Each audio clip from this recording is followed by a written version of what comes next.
વાલિયા પોલીસે રૂંધા ગામના બસ સ્ટેશનથી ઉભારિયા તરફ જતા માર્ગ ઉપરથી મોપેડ પર લઈ જવાતા વિદેશી દારૂ સાથે બુટલેગરને ઝડપી પાડ્યો હતો।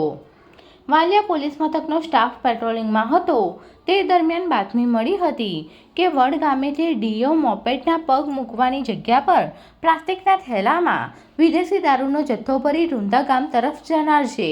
જેવી બાતમીના આધારે પોલીસે રૂંધા ગામના બસ સ્ટેશનથી ઉભારિયા તરફ જતા માર્ગ ઉપર વોચ ગોઠવી હતી।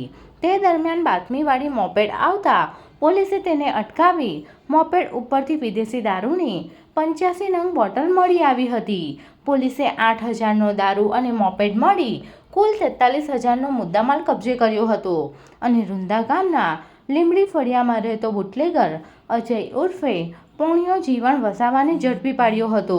પોલીસ સૂત્રો પાસેથી આ માહિતી આજે બપોરના અરસામાં સામે આવી હતી।